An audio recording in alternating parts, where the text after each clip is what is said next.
e vamos discutir neoplasias do trato gastrointestinal 1. Vamos focar em câncer de esôfago e em câncer de estômago. Pessoal, não vamos perder tempo não, porque essa aula é longa e tem um monte de coisa que vai cair na nossa prova. Fica ligado, porque esses assuntos aqui chovem nas provas de residência. Então vamos começar com o câncer de esôfago. Vou te dizer, câncer altamente agressivo. Não sei se você já teve, infelizmente, espero que não, algum parente, algum paciente aí na sua vida acadêmica, mas você deve ter notado que esse câncer aqui é muito grave.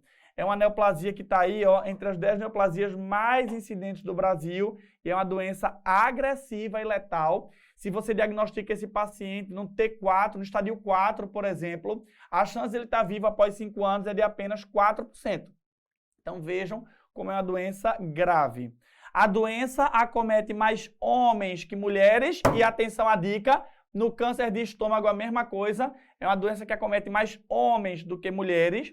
E quando a gente falar de câncer de esôfago, o que é que você vai precisar saber? É isso aqui, olha, a diferença do câncer escamoso, do SEC, para o adenocarcinoma.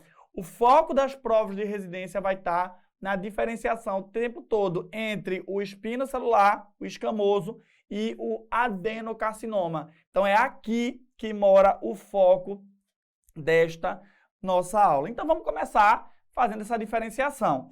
Pessoal, por que é tão importante eu diferenciar o escamoso do adenocarcinoma? Porque eu digo que são duas doenças completamente diferentes que vão atingir o mesmo órgão. São doenças que têm localização diferente, que têm fatores de risco diferentes, que têm clínica muitas vezes diferente. Então a gente vai ver realmente que são doenças distintas que atingem o mesmo órgão. Quando eu falar do câncer escamoso, eu estou falando do câncer que atinge o epitélio normal do esôfago. O esôfago é um órgão que você tem que lembrar comigo, ele não tem serosa, ele tem a mucosa, a submucosa muscular e depois ele tem uma fina camada adventícia, ele não tem uma serosa propriamente dita, né? E o escamoso é um tumor do epitélio estratificado não queratinizado, é do epitélio próprio do esôfago. A gente vem experimentando uma queda na incidência do câncer escamoso. Ele, nos últimos anos, vem em queda. No Brasil, ele ainda é o mais comum, mas em países desenvolvidos, como, por exemplo, Estados Unidos, Canadá, ele já não é o mais comum cai para o adenocarcinoma. E a localização clássica do escamoso está aqui, ó, é no terço médio do órgão. Então, é uma doença que vem em queda do epitélio clássico, característico do esôfago, e ele vem ele atinge o terço médio do esôfago. E quando eu falar do adenocarcinoma, o adenocarcinoma tem como principal fator de risco aqui, olha, a metaplasia de Barrett. Quando eu te dei a aula de doença do refluxo gastroesofágico, a gente falou que o epitélio de Barrett, a metaplasia de Barrett, ao mesmo tempo que ela protegia o esôfago da agressão ácida, ela era fator de risco para o adenocarcinoma. Então tá ele aqui. O principal fator de risco para o adenocarcinoma vai ser a metaplasia de Barrett. E esta doença vem em ascensão. Talvez pelo aumento da obesidade, em consequência aí, né, gerando, na verdade, mais refluxo, a gente vem tendo um aumento dessa metaplasia. A gente sabe que em países desenvolvidos, o adenocarcinoma já é a neoplasia mais comum. Ela está em ascensão e ela atinge o terço distal do esôfago. É óbvio. Onde é que a doença do refluxo é mais comum? No terço distal. Então, a metaplasia vai ser mais comum no terço distal, o Barrett vai ser mais comum no terço distal e o adenocarcinoma vai ser mais comum nesta topografia. E lembrar sempre ali daquela área de epitélio, salmão, né, mais rósea, diferente do restante, que é a metaplasia de Barrett, que é ali que vai acontecer o adenocarcinoma. Fatores de risco, seguimos também aí com fatores de risco distintos. É o tempo todo a gente tentando fazer essa diferenciação. É assim que a sua prova vai cobrar. Bom, escamoso, quais são os fatores de risco? Dimas, olha aí, Dimas, etilismo e tabagismo. Você fuma, Dimas? Não, Dimas não fuma, mas a gente bota tudo na conta de Dimas, então faz de conta que Dimas fuma e que Dimas bebe. Outros fatores de risco que são clássicos, não são mais tenham cobrado em prova, mas são tão clássicos que a gente precisa dizer. a acalásia. Imagina o seguinte, aquele esfíncter, ele não abre, a comida fica ali coarando, fica fermentando naquele esôfago por meses. Se você fizer uma endoscopia, você vê a feijoada que o paciente comeu 6 meses atrás. Aquilo ali fermentando no esôfago é fator de risco para o escamoso. Síndrome de Plummer-Vinson, comum aí na aula de André Lafayette, na aula de hematologia. E a estenose cáustica. Então, aquele paciente que ele faz ingestão acidental de soda cáustica, aquele paciente tem até 100 vezes mais chance de desenvolver uma neoplasia do tipo escamo celular, né, do tipo escamosa no esôfago. E a tilose palmoplantar. Tilose palmoplantar, que é uma doença aí autossômica dominante, que é caracterizada pela hiperkeratose de palma das mãos e planta dos pés. E os pacientes portadores dessa síndrome têm até 100% de chance de desenvolver uma neoplasia de esôfago. E o adenocarcinoma grita, né? Barrett.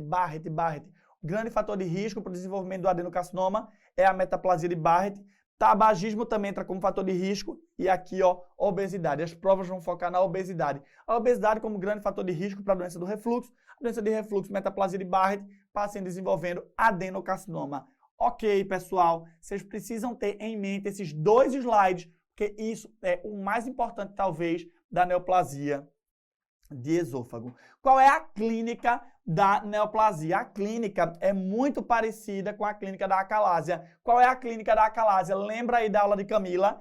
É uma disfagia. Um paciente com disfagia e regurgitação, eu vou pensar que ele tem acalásia, eu vou pensar que ele tem neoplasia. Então, essa grande dupla, ó, disfagia e perda de peso. Disfagia e perda de peso, eu vou pensar na prova em neoplasia ou em acalásia. Na tua prova, caiu um paciente com disfagia e perda de peso, ou ele tem uma neoplasia, ou ele tem uma acalásia. Como é que eu vou saber se ele tem neoplasia? Como é que eu vou saber se ele tem acalásia? Bom, obviamente os exames de imagem vão me ajudar, a endoscopia vai me ajudar, mas a velocidade de propagação dessa doença, a velocidade como essa doença está surgindo na vida do paciente, vai ser o nosso divisor de águas. A gente sabe que a acalásia é uma doença progressiva e lenta, enquanto a neoplasia ela é rapidamente progressiva. O paciente em 2 meses, ele não consegue engolir mais nem água e ele perdeu 10 quilos. Não é assim que a acalásia funciona, você sabe. A acalásia ela tem uma progressão muito lenta. Outro sinal muito comum do paciente com neoplasia de esôfago é a halitose. É um hálito de putrefação, é um hálito daquele tumor que já está necrosando, que está descamando. Então, é bem característico na vida e na prova de residência, principalmente. E alguns sintomas, alguns sinais podem cair na tua prova e vão denotar uma doença mais agressiva, uma doença mais avançada. E que sinais são esses? Rouquidão e broncoaspiração. A rouquidão denota para a gente a infiltração do nervo laringeu recorrente e a broncoaspiração fala a favor de fístula. Então, a prova pode dizer que o paciente broncoaspira de repetição, que o paciente está fazendo pneumonias aspirativas de repetição. E aí eu vou imaginar o seguinte, que aquele tumor ele está invadindo o brônquio do paciente, está invadindo a traqueia do paciente e causando essa fístula. E olha aí a clínica como é importante, a localização como é importante. Onde é que eu tenho a comunicação da traqueia com o esôfago? Na região normalmente do terço médio do esôfago. E qual é o tumor mais comum de invadir, de acometer o terço médio do esôfago?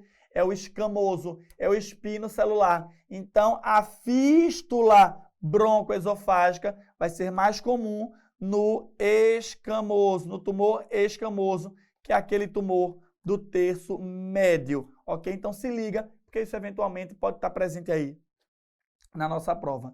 O diagnóstico pode ser feito com esofagograma baritado, e no esofagograma baritado a gente vai ver uma imagem ali carcomida, a gente vai ver uma imagem de não preenchimento do nosso lúmen esofágico, mas o grande método diagnóstico é a endoscopia digestiva alta com biópsia. E aí eu vou ver se é um tumor de terço médio, já pensando no escamo celular, se é um tumor de terço distal, mais pensando no adenocarcinoma, mas a biópsia, através da endoscopia, normalmente é o nosso exame padrão.